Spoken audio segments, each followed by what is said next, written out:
Vida de San José. Capítulo 14 del tomo 4. La protección del Padre Celestial, las inefables alegrías de la vida común con la Virgen y el Divino Infante. Habiéndose ya instalado nuestro José en Egipto, en esa pequeña casita, como se ha dicho, procuró comenzar a ejercer su oficio de carpintero, para poder conseguir el sustento necesario, como también para poder dar el alimento a su esposa y al divino niño. Pidió ante su parecer a la Divina Madre y le hiciera entender si era voluntad de Dios que él debía trabajar en su oficio o dedicarse a otra cosa. Entendió que era voluntad de Dios que se dedicara a su trabajo y de hecho se puso a la obra. Al comienzo iba pidiendo prestado los instrumentos para trabajar, no teniendo nada propio. A veces le eran dados y a veces le eran negados con descortesía, permitiéndolo Dios para ejercitar a su siervo en la virtud de la paciencia y de la resignación. Y de hecho, cuando le era negado alguna cosa, se humillaba mucho el santo y todo lo atribuía a sus desmerecimientos. Sin embargo, volvía a solicitarla con gran humildad y mansedumbre hasta conseguirla y se prestaba para servir a todos aquellos que le hacían la caridad de prestárselos, diciéndoles que le ordenaran lo que sea, que él de buen corazón lo haría. En efecto, nuestro José se conquistó el afecto de muchos con su humildad y con sus modales gentiles. Se dedicó al trabajo que nunca le faltaba, por lo que lo realizaba no solamente muy bien, sino con respecto al pago, tomaba lo que a bien tenía sin replicar. Y cuando le pagaban su trabajo mucho menos de lo que costaba, el santo lo recibía como caridad y les agradecía con tanto afecto como si de hecho se lo hubiesen donado. Poco a poco nuestro José pudo brindar alguna comodidad necesaria para su Jesús y para su Santa Madre, porque poco gastaba para alimentarse y para esto recibían también a menudo alguna limosna por parte de las vecinas más amables, y así de esto que él ganaba con sus fatigas, se fue haciendo lo que era primordialmente necesario para su Jesús y para su Divina Madre, y luego para aquello que necesitaba en el ejercicio de su oficio.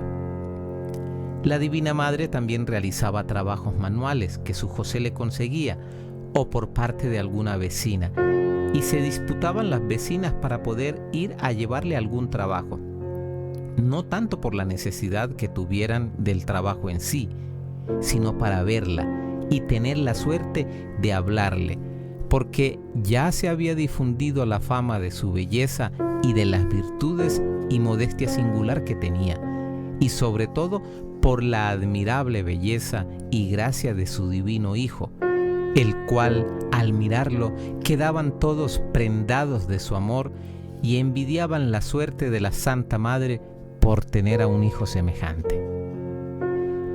La Divina Madre, sin embargo, permitía las visitas de las mujeres vecinas a ella, pero por poco tiempo, y sus palabras penetraban y tocaban sus corazones, y se iban no solamente llenas de amor y de consuelo, sino con el deseo de volver pronto a conversar con ella, y por ver el amabilísimo de su Hijo, el cual por su gracia y belleza causaba la admiración de todos.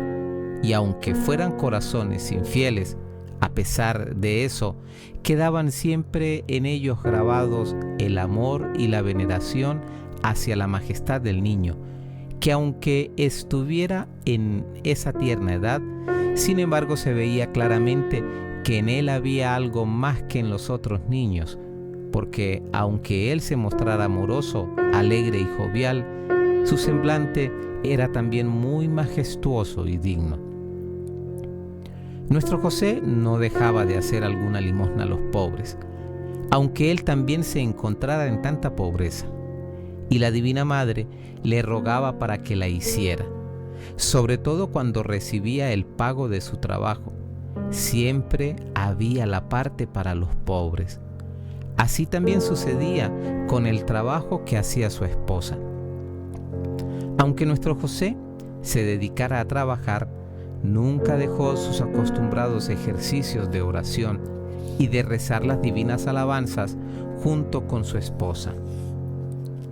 A veces, estando cansado por la fatiga, se iba a donde su esposa y le participaba su cansancio, y ella depositaba en sus brazos a su Jesús, inspirada por él mismo.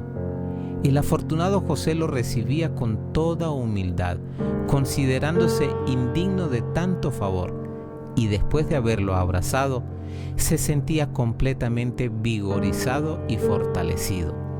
Se sentía llenar el alma de alegría, y todo consolado gozaba de su amado Jesús, del cual recibía muchas caricias infantiles, por las cuales caía en éxtasis por la dicha.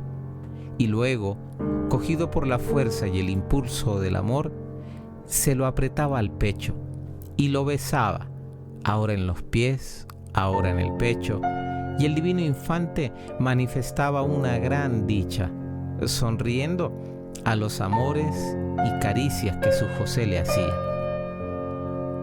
Muchas veces el santo fue obligado a devolver prontamente a su Jesús a la Divina Madre, porque no podía soportar el impulso del amor y al consuelo incomparable que sentía en su alma, y dirigiéndose a su Jesús, le decía que le diera un corazón más grande para poder recibir el torrente de los consuelos y la grandeza de su amor.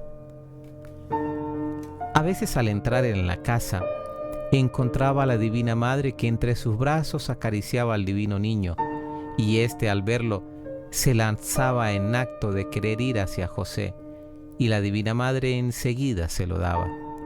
Entonces el santo caía enseguida en éxtasis por la dicha, y luego, al volver en sí, lloraba dulcemente y decía a su Jesús: «Oh Jesús, amor mío, ¿de dónde a mí, miserable, tantas gracias?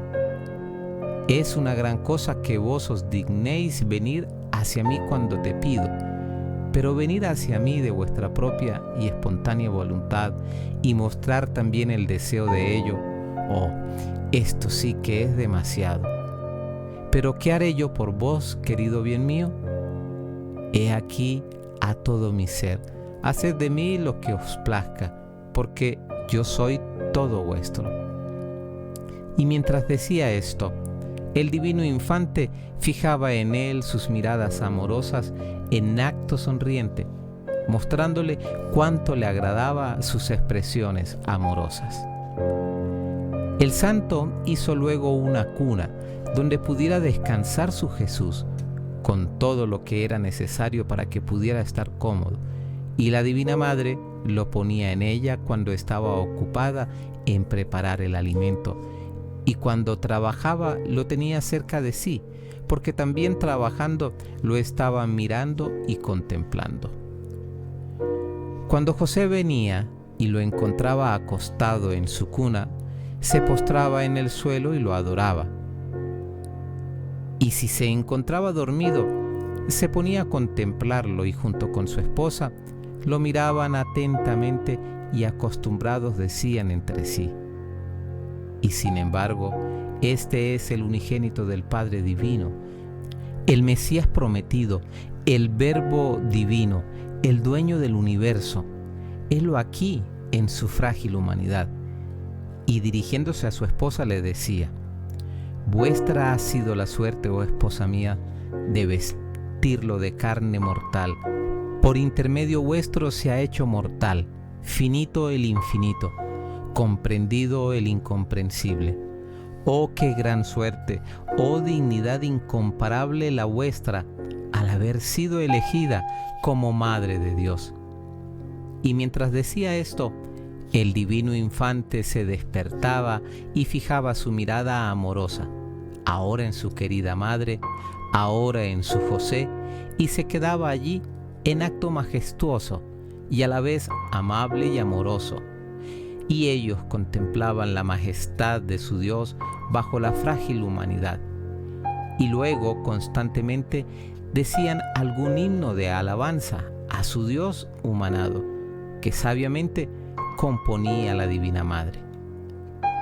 A veces, cuando se estaban alimentando, al tener la Santa Madre en sus brazos al Divino Hijo, eran invadidos ambos por un consuelo más grande que de costumbre, al mirar el rostro majestuosamente hermoso de su Jesús, por lo que ambos caían en éxtasis sin poderse alimentar, y estaban por bastante tiempo de esta manera, sirviendo eso de refrigerio también para el cuerpo, porque al regresar del éxtasis se sentían saciados, como si se hubiesen alimentado espléndidamente, por lo cual daban conjuntamente gracias de cuanto habían recibido.